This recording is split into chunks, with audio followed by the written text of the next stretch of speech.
Eliezer, on n'entend pas, le micro est fermé. Shalom à toutes et à tous. Bonjour. Aujourd'hui, on se retrouve pour le shiur d'Eliezer qui va nous parler de Gaza, le test ultime des Chavod.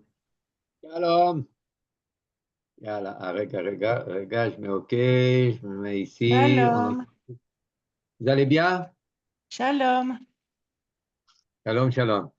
Bon, je pense que euh, euh, enfin, chacun pense que dit c'est très important. Mais avouez, je ne l'ai jamais dit de ce que je raconte. J'avais dit ouais, c'est très important. Maintenant, il me semble que là, ces choses qui sont une fois qu'elles sont écrites, elles semblent très évidentes. Mais il me semble qu'elles sont importantes et qu'elles répondent à une question que tout le monde se pose et à laquelle, généralement, on donne des réponses euh, d'un ordre pratique. Et, ce qui fait que euh, et la question, c'est mais pourquoi est-ce que on réussit tellement et c'est tellement brillant et on s'illustre tellement en Iran et maintenant avec les Houthis et face au Hezbollah, on les liquide en quelques jours. Leur chef d'armée, leur ministre, leur force de défense antiaérienne, tout ce que vous voulez. Et à Gaza, qui se trouve la porte à côté, eh bien, ça fait bientôt 2 ans je ne vais pas dire on patauge parce qu'on patauge pas, mais qu'on n'arrive pas à vaincre. Alors, chaque fois, il y a les réponses, naturellement, c'est parce que c'est différent, parce que là-bas, c'est contre des armées régulières ou semi-régulières, c'est pas contre des tunnels, il n'y a pas d'otages, c'est-à-dire, etc. Un autre personnage, un général israélien, a donné une métaphore qui dit, écoute, c'est comme que tu prends l'avion. Combien de temps ça te prend d'arriver de Londres ou de Paris à Ben Gurion? 4 heures, 5 heures. Ok, Yofi. Maintenant, tu descends de l'avion, tu vas récupérer les bagages, tu prends le train, tu prends le taxi, tu prends le truc, il y a des embouteillages. Combien de temps ça te prend d'arriver à Haïfa? 4 heures. Le même temps. Mais comment ça se fait? Là, c'est 3000 km et là, c'est à peine 200 km. Ouais, mais c'est ça. C'est une réponse qui est sympa comme ça. Elle est jolie, elle sonne bien. Mais il me semble c'est pas l'essentiel. Et, et l'essentiel, je pense, c'est la chose suivante. Dans toutes nos prouesses, face à l'Iran, au Hezbollah, à la Syrie, au Yémen, on était complètement dans notre zone de confort. J'explique. Les frappes aériennes, c'est notre carte de visite depuis la guerre d'indépendance. Les liquidations ciblées, eh bien, depuis l'opération de représailles face aux terroristes de Munich, c'est notre carte de visite. Les capacités de ravitailler et de ravitaillement en l'air, eh bien, c'est aussi notre carte de visite.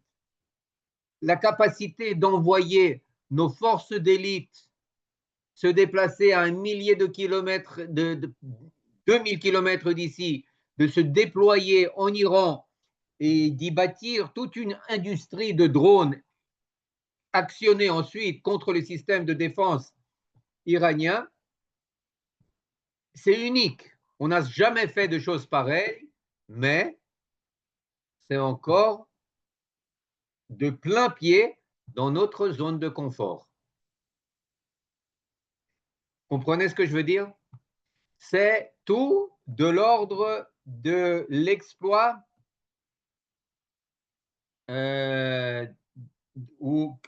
qui est la somme de la vaillance de nos soldats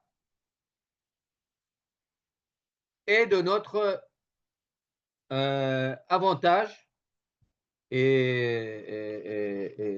technologique, de la prouesse de notre intelligence, de nos forces de renseignement, etc. On reste encore les deux pieds dans notre zone de confort et on excelle plus que d'habitude, beaucoup plus que d'habitude, mais dans une zone où on a toujours excellé. La zone de l'art militaire, technologique, courage invraisemblable, sans pareil, de nos soldats, de nos pilotes, de nos forces d'élite, mais on est encore dans notre zone de confort. Maintenant, et Gaza, c'est tout différent. Avec Gaza, on est très proche du point de vue géographique, mais on est des milliers de kilomètres du point de vue zone de confort. Et c'est notre véritable épreuve.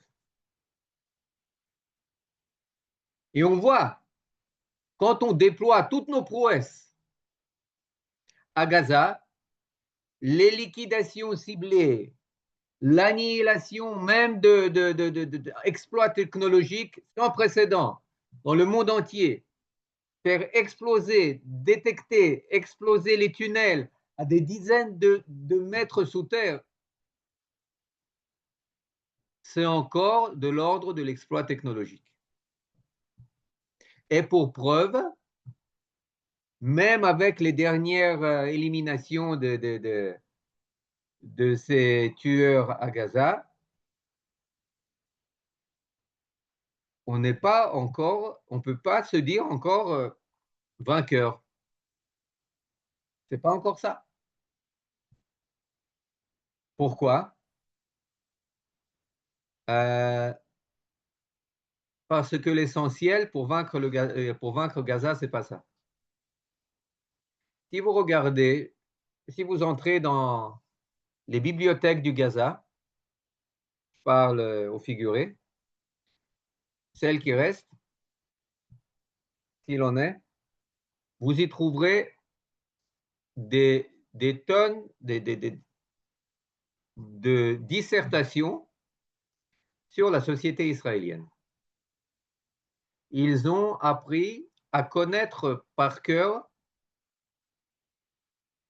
et à réciter, même si on les réveille à 3 heures du matin, tous les points faibles de la société israélienne. Ils les ont appris quand ils ont été dans nos prisons. Ils parlent l'hébreu, ils connaissent notre histoire, ils ont suivi de très près les événements des dizaines de dernières années et ils ont développé un clavier avec comment dire, Mikledet, l'ilchotz, avec des boutons sur lesquels chacun desquels, lorsqu'ils appuient sur ce bouton,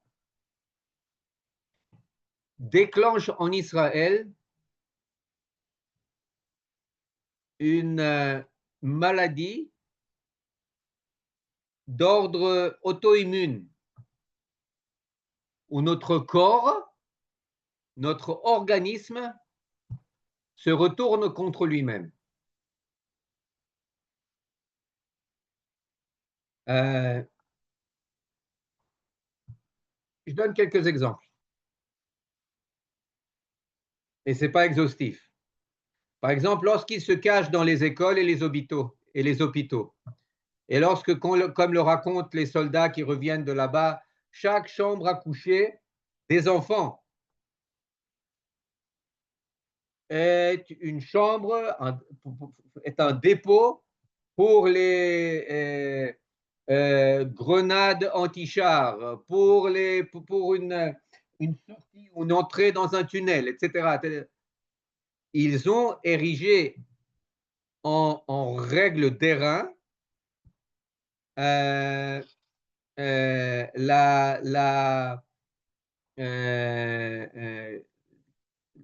transformation de objets civils en objets militaires. Pourquoi?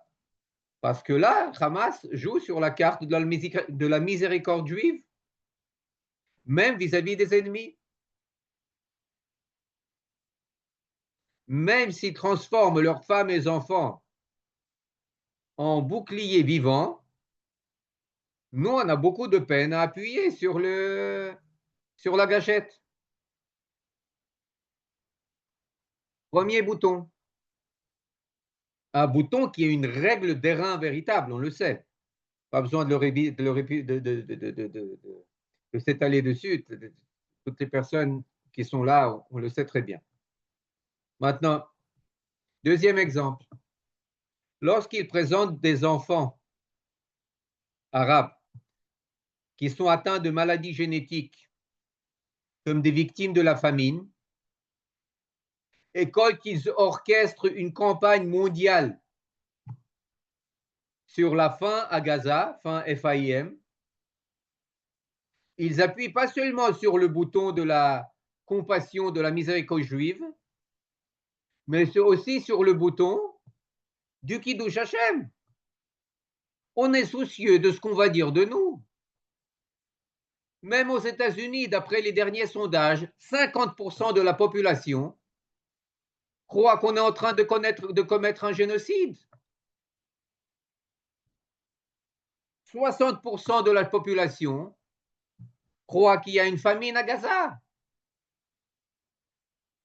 Aux États-Unis, ce n'est pas la France, ce n'est pas l'Angleterre, ce n'est pas l'Espagne. C'est un pays qui est aujourd'hui l'allié seul et véritable d'Israël.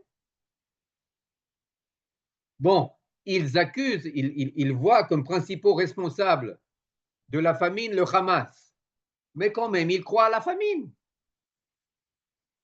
Alors que les seules personnes affamées à Gaza, c'est nos otages juifs israéliens, à nous.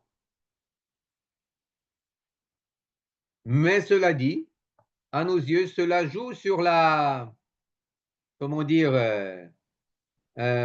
sur notre préoccupation à être bien vu, à être bien perçu comme des tzadikim mais pas comme des rechaïm. Troisième bouton, c'est le bouton de la mémoire de la Shoah. Alors là, ce bouton, il est usé par usage excessif. Vraiment. On est présenté comme des tueurs d'enfants. On nous accuse de mettre du gaz dans les tunnels, de déportation massive de population. Nos ennemis s'efforcent par tous les moyens de se présenter comme les victimes d'Auschwitz et de nous présenter, nous, comme des criminels de guerre.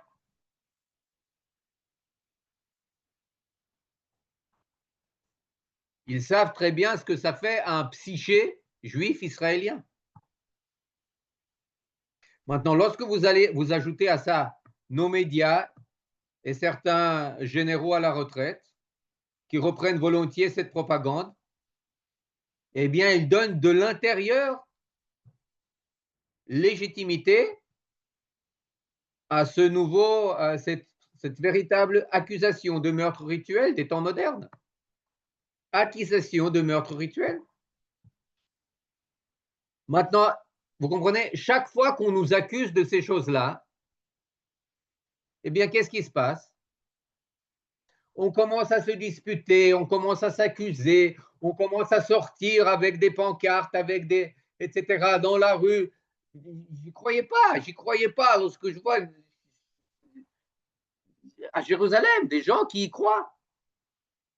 Comment est-ce qu'on peut se conduire? Pourquoi? Parce que ce qui touche, c'est la fibre la plus sensible du cerveau juif, la fibre de la mémoire de la Shoah. Comment nous, on peut être accusés de faire la même chose? Non! Et l'armée de se justifier, et le Premier ministre, et le ministre de la Défense de dire que non, c'est pas... Et tout d'un coup, on s'emballe les pattes, on hésite. Autre exemple, les images et les cadres des otages juifs. Au lieu d'y voir une propagande cynique, une guerre psychologique cynique du Hamas, qu'est-ce que ça éveille chez nous? Ça éveille chez nous le sentiment « Hashomer achi anochi » je suis le gardien de mon frère et je les ai laissés à l'abandon. Ça fait 2 ans que je n'arrive pas à les récupérer. Où est ma responsabilité mutuelle? Kol Israël arivim zelezeh. Il est là en train de souffrir. On ressort la Gemara, Baba Batra, qui nous parle, Pidyon Shvuim, Mitzvah Rabba.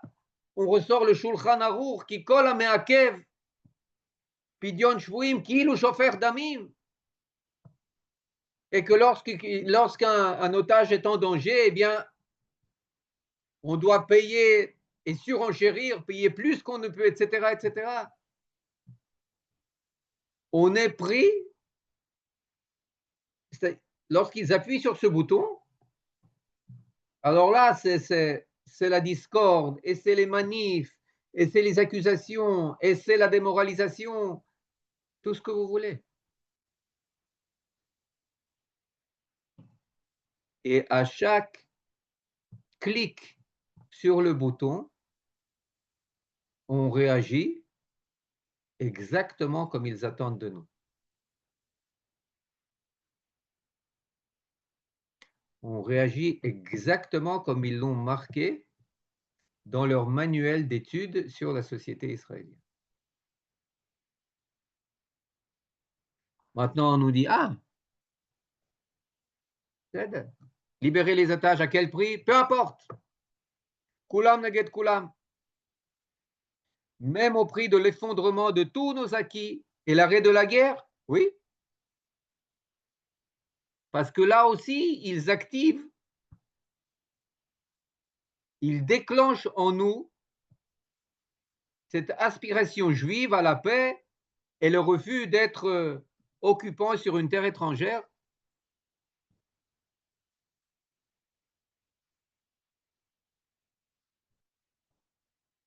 Vous imaginez que sur le clavier, il y a beaucoup plus que ces 5 boutons que j'ai mentionnés. C'est un clavier très très riche. C'est un clavier spirituel. C'est un clavier mental. C'est un clavier qui nous fait plus de mal que tous les missiles iraniens pris ensemble. La famille Sinwar Imar Shmam, les 2 frères commandants qui ont été liquidés, et ils avaient un frère docteur en histoire, spécialiste de l'histoire d'Israël, Chaverim.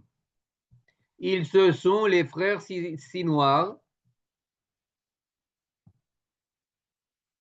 spécialisés dans l'histoire israélienne moderne, dans notre psychologie collective. Ils ont conçu une véritable clavier de touche spirituelle et émotionnelle dont les frappes sont bien plus douloureuses que les attaques de l'Iran, du Hezbollah, des Houthim réunis. Il sème parmi nous la discorde, la démoralisation, le doute sur la légitimité de notre juste cause. En d'autres termes, ils ont pris en otage pas seulement nos captifs, c'est comme s'ils avaient pris en otage nos valeurs. Ils se couvrent d'un enfant, on tire dessus, ah, mais c'est contre vos valeurs. Chez vous, c'est écrit, il est interdit de tuer des enfants. Et alors, qu'est-ce qu'il en va de votre miséricorde? Ah, vous nous attaquez, regardez, là, il y a votre otage, regardez, on voit ses os, uniquement de la peau et des os. Et au lieu d'accuser les tueurs du Hamas, on dit non, on ne fait pas assez pour les libérer, etc., etc. On s'accuse nous-mêmes. Et ça, c'est encore une touche de la mentalité juive israélienne de regarder d'abord, de faire d'abord sa propre introspection avant d'accuser les autres. En quoi est-ce que moi je suis responsable? En quoi est-ce que moi je suis coupable? Ils torturent nos otages et nous, on s'entre-accuse. Ils nous disent à chaque fois, ah, vous ne cédez pas, eh bien vous trahissez vos propres valeurs. Vous ne cédez pas, eh bien vous n'êtes pas fidèle à vous-même. Comprenez? Israël ne pourra, je crois, obtenir une victoire totale sur le Hamas tant qu'il n'aura pas neutralisé ce clavier et libéré ses valeurs de la captivité. Maintenant, la question, c'est comment y parvenir. Comment on fait ça? En théorie, c'est très simple. On va en parler. En pratique, c'est aussi difficile que la traversée de la mer Rouge. Mais je pense que la première chose qu'il faut comprendre, c'est que les valeurs que l'ennemi invoque, qu'il a pris en otage, même si elles ressemblent à des valeurs juives, elles n'ont rien à voir. Ce n'est vraiment pas des valeurs juives. En d'autres termes, ceux qu'ils tiennent en otage, ce n'est pas nos valeurs à nous. Je donne quelques exemples. Ça va jusque-là? Je donne quelques exemples. La valeur de la miséricorde, de la compassion, rachamim,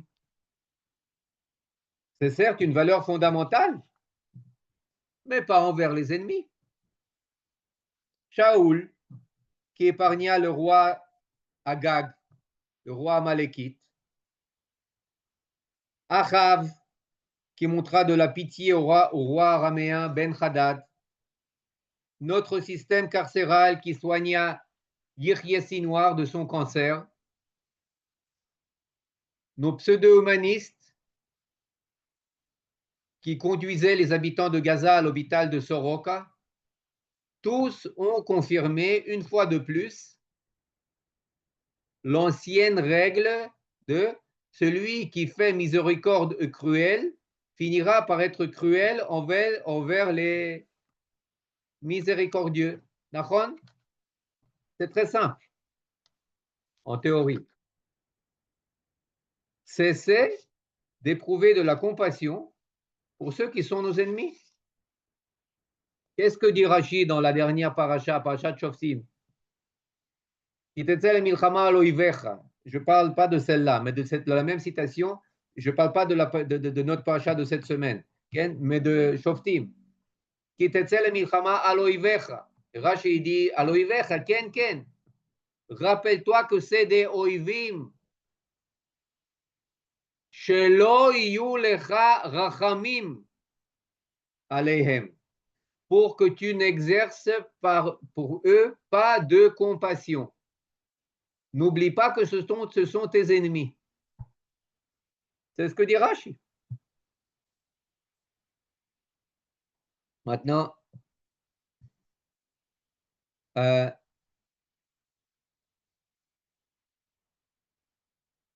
Maintenant, vous allez dire, mais comment faire ça? Facile à dire. Facile à dire de ne pas avoir de compassion. Et là, je pense qu'il y a une deuxième condition qui vaut d'ailleurs pour tout le reste. C'est mettre la raison au-dessus de l'émotion. Il y a une fameuse histoire de Géoula Cohen. Vous savez, quand il y avait, dans les années 80, des soldats qui ont été pris en captivité par des terroristes au Liban Sud. Alors, elle était naturellement contre le deal où on échangeait des milliers de terroristes en échange de quelques soldats. Et alors, on lui a demandé, mais écoutez, Géoula, et s'il s'agissait de votre fils? Alors, elle a répondu très honnêtement, s'il s'agissait de mon fils, eh bien, j'aurais exigé la libération de tout ce qu'il peut, de tout pour lui tout payer n'importe quel prix pour libérer mon fils. Ça, rien n'est. Et puis, elle continue. Mais j'aurais interdit au Premier ministre de m'écouter. D'ailleurs, si vous ouvrez le document qu'on appelle la commission Shamgar, qui a été formée en 2009-2008, quelque chose comme ça, pour faire,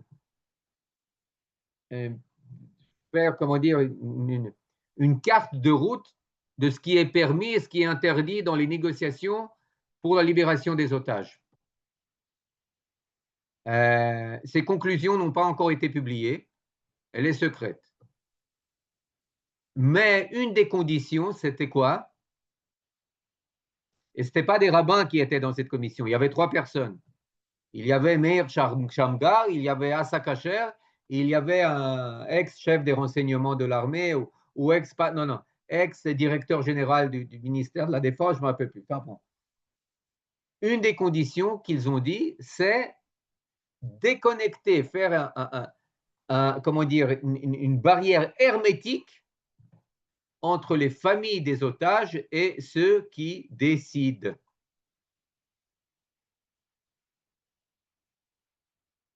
C'est évident.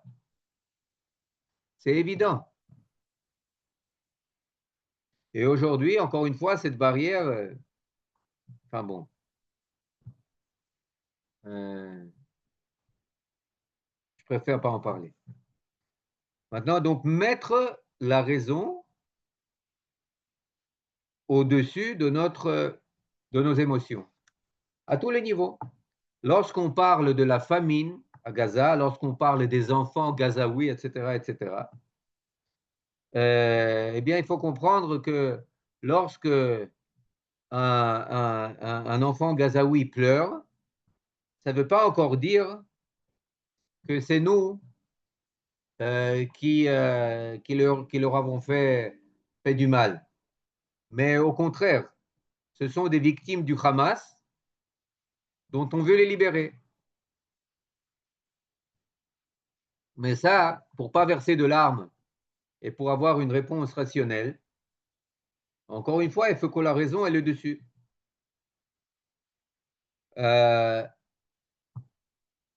Libération des otages. Il faut libérer les otages. Et je crois que toute la société israélienne aujourd'hui, elle sait citer par cœur la Gemara qui dit que Pidyon Shvuim mitzvah rabba. Le rachat des otages, c'est une grande mitzvah. Mais qui sait citer une autre Gemara de Gittin qui dit qui interdit de racheter des otages pour un prix qui dépasse leur valeur. Qui sait citer ce passage? Maintenant, vous allez me dire, OK, ben, même nos sages, ils n'arrêtaient pas d'enfreindre cette règle. Nachon. Enfreindre, oui, mais abolir, non. Et il y avait des cas où ils la respectaient à la lettre, comme avec le Maharam de Rothenburg, qui a préféré mourir dans la forteresse d'Einsitzheim, en Alsace, plutôt que laisser la communauté payer un prix exorbitant. Pourquoi? Parce que ça aurait transformé la séquestration d'autorités rabbiniques en monnaie courante, en sport national, en Allemagne, France, etc.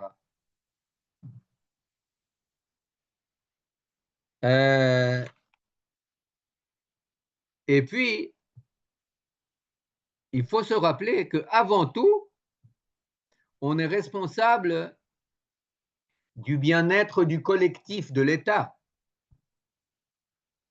Les soldats le savent très bien. Ils vont risquer leur vie individuelle pour le salut de la nation collective.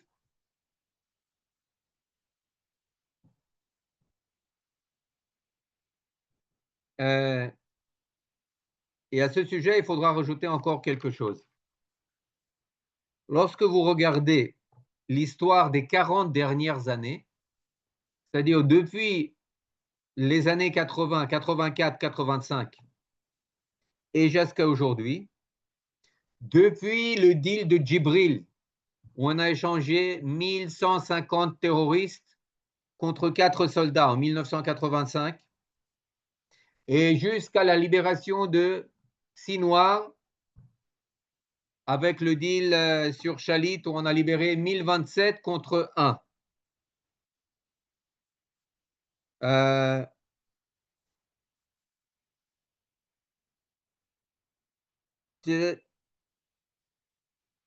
On a pu apprendre combien ces libérations de terroristes nous ont coûté. On a libéré en 1985 le fondateur du Hamas, Ahmed Yassin. On a libéré les terroristes qui, 2 ans plus tard, en décembre 87, ont déclenché la première intifada. Combien de morts? Recherchez dans Wikipédia.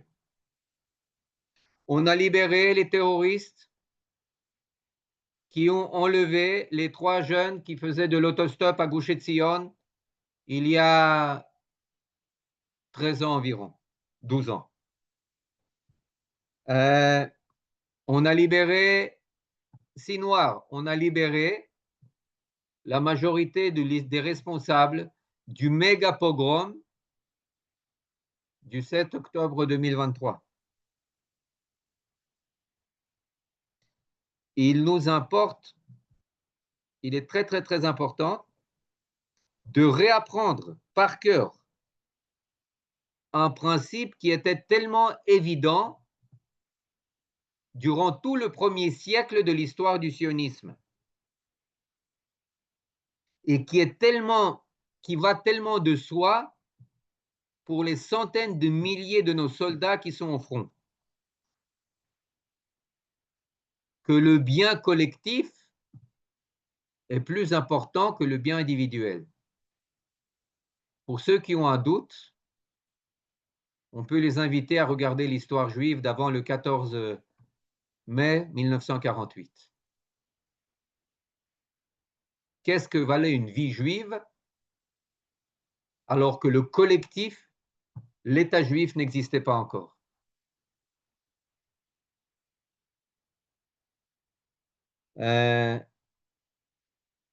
Vous comprenez? Comprendre toutes ces choses, assimiler cette chose à nouveau, ce n'est pas faire une prouesse d'ordre militaire technique, c'est faire une prouesse d'ordre moral, éthique, spirituel. C'est travailler sur ses midot, travailler sur ses valeurs, sur sa pensée.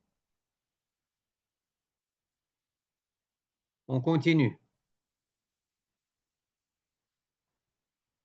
On continue. On nous parle de paix, on nous parle etc., etc. Effectivement, c'est une valeur très juive. Mais quand la Torah parle de paix, à quoi elle fait référence? Tout à fait autre chose. L'apaisement. La paix est une valeur juive, je le dirais comme ça. L'apaisement du mal et des mécréants, c'est une valeur chrétienne qui n'a rien à voir avec des valeurs juives. Dans l'appréhension de la pensée juive et de la Torah, la paix, ce n'est pas des accords signés sur du papier, mais c'est la victoire d'Israël. Lorsque vous ouvrez le Chumash Vaikra, il est écrit là-bas, et je donnerai la paix sur la terre. Immédiatement, le passouk d'après, il dit, et vous allez poursuivre vos ennemis, et ils vont tomber de votre glaive. Alors décide, c'est la paix ou c'est la guerre? Non, non, non, tu as bien compris. La paix, c'est quand Israël poursuit ses ennemis et lorsque les ennemis d'Israël fuient. En d'autres termes, aujourd'hui, lorsque les avions israéliens bombardent le Hezbollah, lorsque les forces d'élite israéliennes atterrissent dans le quartier sud de Damas et font là-bas ce qu'il faut sans que nos ennemis réagissent, c'est la paix. C'est la définition toranique de la paix. Pas les accords qu'on a signés avec tel ou tel, mais notre capacité à faire tout ce qui est indispensable pour assurer notre défense. Lorsqu'on passe nos vacances sur le Hermon et qu'on peut, et à Shlomi, et on peut voir les eaux souterraines dans Rosh Hanikra, c'est ça qu'on appelle la paix. Et pas lorsqu'on fait entrer des milliers de sbires armés jusqu'aux dents de l'autorité palestinienne, comme on l'a fait en 93, 14, etc., etc. Et naturellement, la paix, elle comprend également la souveraineté sur toutes les terres juives. Judée, Samarie, Gaza. On était avec mon fils cadet, on était vendredi à Ramat Khalkhul, un des 50 points nouveaux Yishuvim qui sont en train d'être établis. C'était fantastique. C'était fantastique. Vous voyez là-bas, c'est un des points les plus élevés de toute la région. C'est environ 1040, 1050 mètres. Vous voyez de là-bas Jérusalem jusqu'à Ofra. Vous voyez tout. Et puis au retour, on a pris des trempistiotes. Ah, qu'est-ce que vous faites là? Il dit, ah, on fait partie de tel ou tel mouvement très jeune, comme ça, je parle 17, 18 ans. On fait partie du mouvement Nachala, et puis on est chaque fois dans des points, on vient, on libère des terres, et maintenant, je vais dire, OK, quel est le prochain but? Ah, le prochain but, c'est à Sukkot, Chol HaMoed Sukkot. Il va y avoir un grand événement pour nous établir au nord de Gaza. Au nord de Gaza, il y a déjà 6 noyaux avec 1000 familles qui sont prêtes à démarrer, qui sont prêtes à s'établir, etc., etc. La souveraineté, ça fait partie de la justice. Ça fait partie du bon droit, ça fait partie de la mitzvah. Veyarashtem et haaretz veyashavtem ba. Yarashtem et haaretz veyashavtem ba, ça fait partie de notre obligation morale vis-à-vis de nous-mêmes et aussi vis-à-vis de l'humanité, etc., bien entendu. Nous sommes bons. Ça, c'est un slogan, mais je vais le dire quand même. C'est très difficile d'être occupant dans son propre pays. On n'est pas occupant, on est libérateur. Ceux qui sont occupants, c'est l'autorité palestinienne, soi-disant appelée comme ça, c'est Hamas, c'est ceux qui sont occupants. Dernier point, qu'est-ce que vous allez dire de Kiddush Hashem, etc., de ce qu'on dit de nous, de ce qu'on raconte dans tous les médias?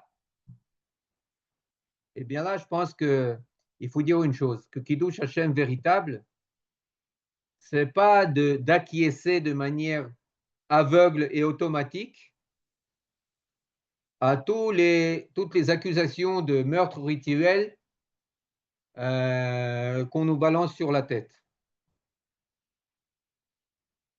Ce n'est pas acquiescer à tous les rapports de la Commission des droits de l'homme de l'ONU et aux articles de première de BBC ou de CNN. Alors, qu'est-ce que c'est le Kiddush Hashem? C'est tout le contraire. C'est notre capacité à dire ce qui est juste et ce qui est bien et à nous éduquer et éduquer le monde à la lumière de ce qui est bien, de ce qui est juste. Et d'éduquer l'opinion internationale et mondiale à la réalité telle qu'elle est, à là où est le mal et là où est le bien. Je résume. Gaza nous lance un défi qui n'est pas d'ordre technique ou d'ordre de la sécurité nationale, de la sécurité physique de nos citoyens, de nos territoires, de nos localités. Le défi que nous lance Gaza, il est d'ordre éthique, de valeur. Et il exige de nous d'apporter des correctifs aux principes moraux et spirituels qui nous guident.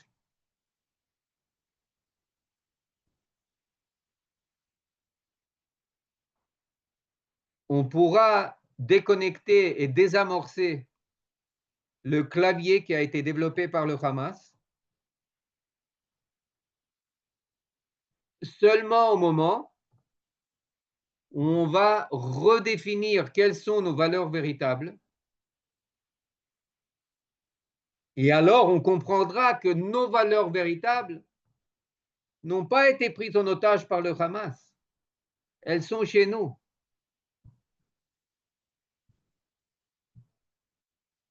Et quand on cessera de réagir comme un chien pavlovien à chaque pression sur les touches du clavier, avec nos émotions, avec, etc., etc. C'est-à-dire mener le débat au niveau des valeurs de la justice et au niveau du sechel, et pas au niveau des émotions. Ça fait très longtemps qu'on a cessé d'avoir peur de nos ennemis. Je crois qu'il est grand temps de cesser d'avoir peur de nous-mêmes et de faire tchouva et d'être gibor véritable. Qu'est-ce que c'est un gibor, un héros?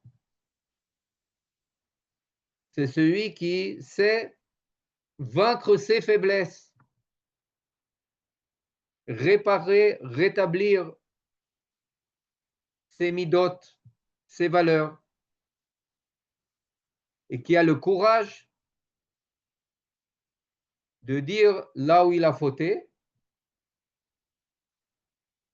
et là où il doit corriger, et avoir avant tout le courage de laisser de côté les valeurs qu'on a prises pour les nôtres par erreur, qu'on a pris pour être les nôtres par erreur.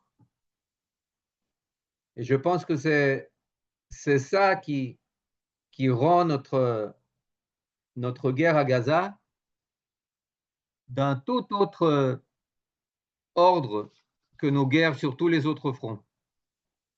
Ce n'est pas un des 7 ou des 8 fronts. C'est le front par excellence qui nous oblige à retaper notre identité.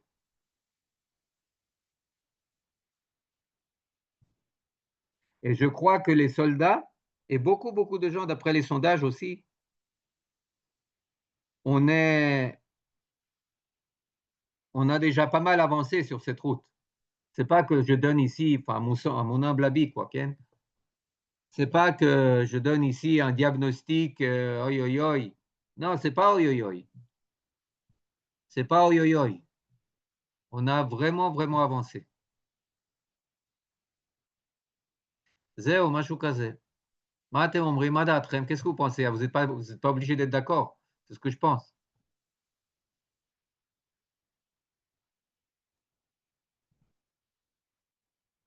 Moi, je suis depuis le début, c'est ça que j'ai. Ce qui m'affole, c'est qu'on est influencé par la morale chrétienne. Et c'est terrible. Et c'est terrible, terrible, terrible. Je crois que c'est ça qu'il faut dire et c'est ça la propagande qu'on doit lancer. Nous ne sommes pas des chrétiens qui tendent la deuxième joue, on leur donne un coup sur la joue, on les dit tu dois tendre. On n'est pas ça. Et si c'est au prix de nos territoires et de notre vie et de notre nationalité, c'est encore pire. Parce que la joue, c'est pas terrible.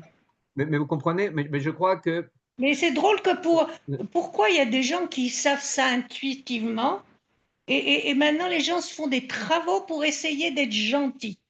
Il faut être gentil avec le gentil. Qu'est-ce que ça veut dire ça? Avec des assassins, on ne peut pas être gentil. Ça n'existe pas. Je pense que la raison, elle est très simple.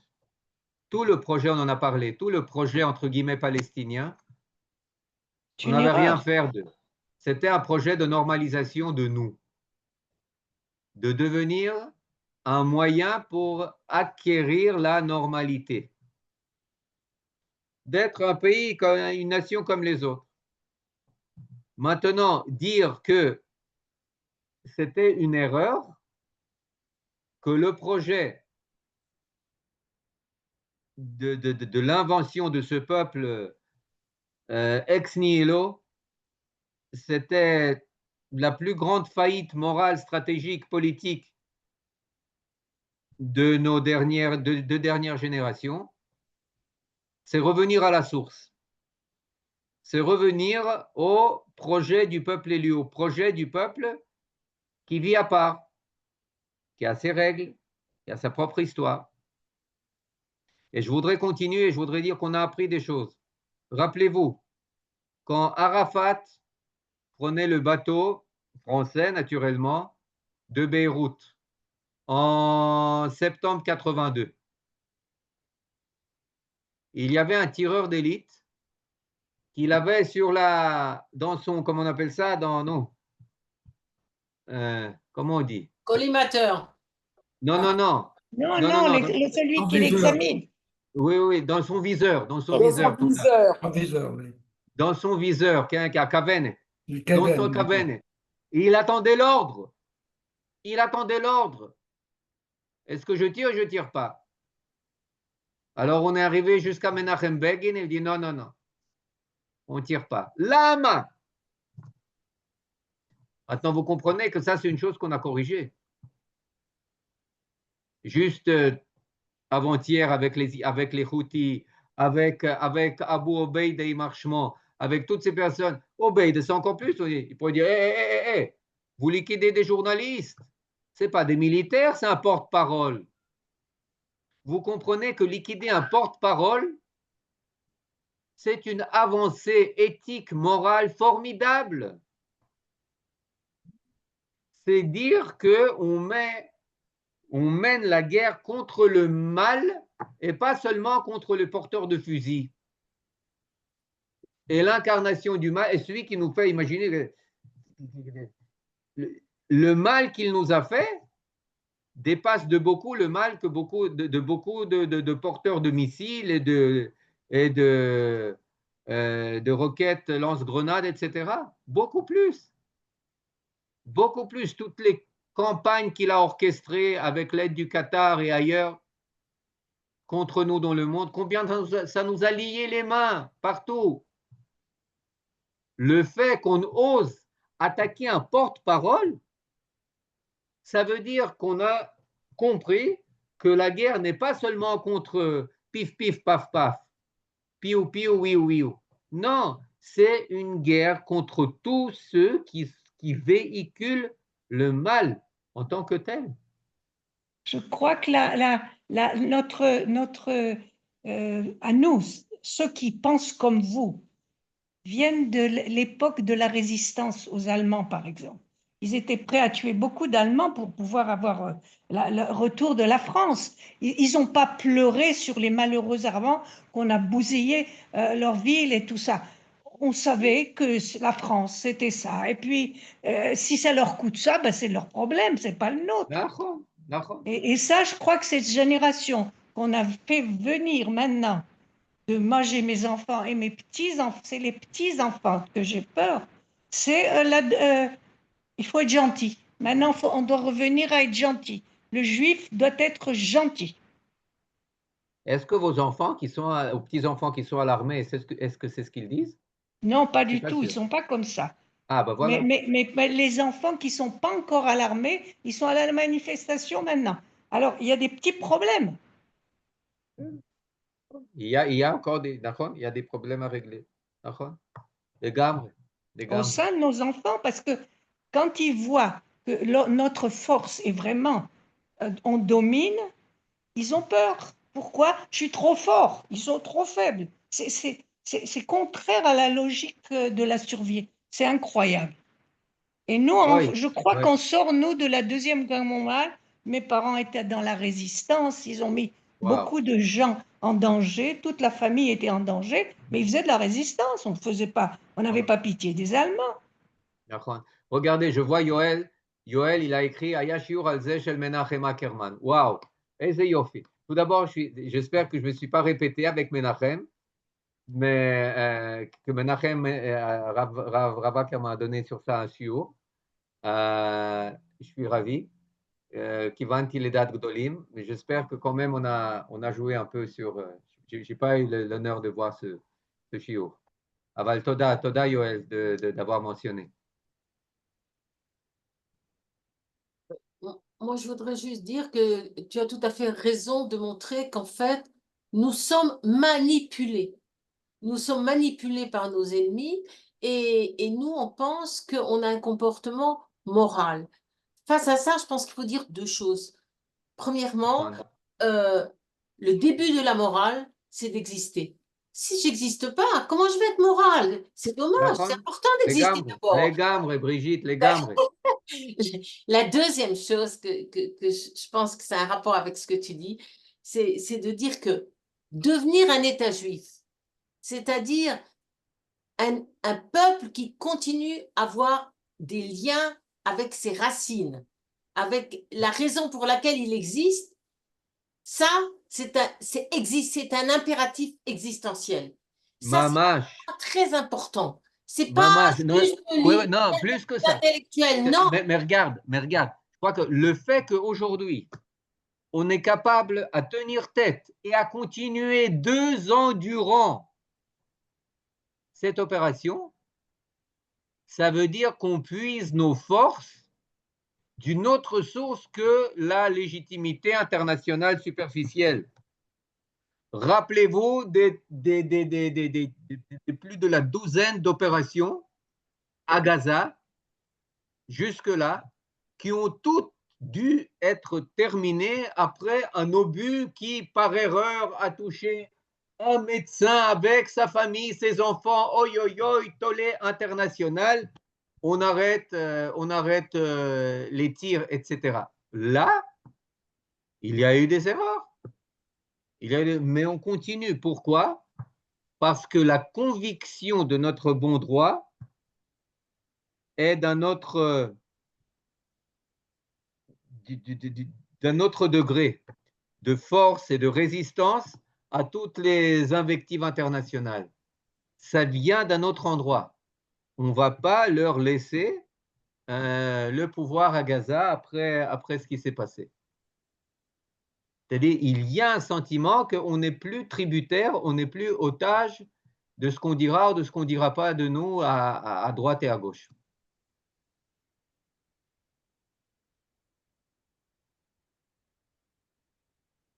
Voilà. Ah, regarde, il y a encore quelqu'un. Taram, pam, pam, param, pam, pam. Zaya Lifnei Yoter Mishana. Ah, c'est il y a plus d'un an. Bon, il faut se rappeler. Yoel a écrit, ouais, Yoel, t'as bonne mémoire. Kol hakavod. Kol hakavod. Alouf, alouf. Il a fait. Voilà. Merci beaucoup.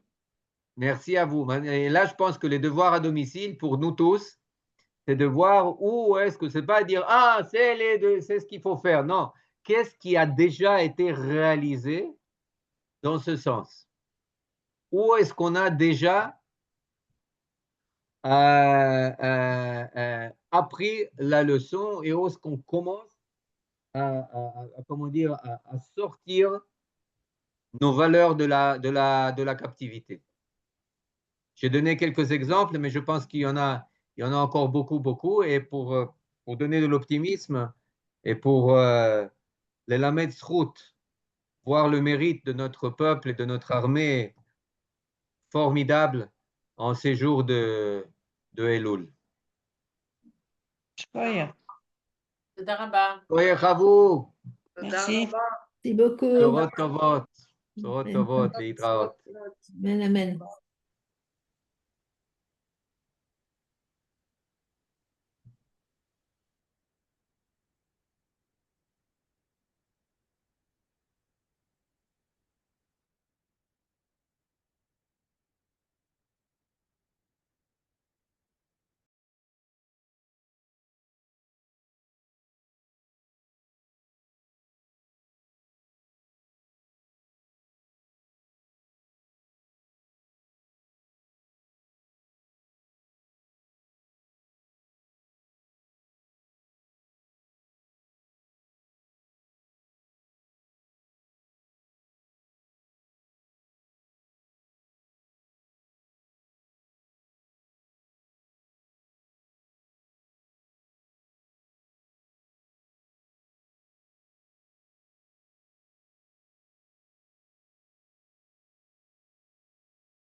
אני מחכה את הקורס.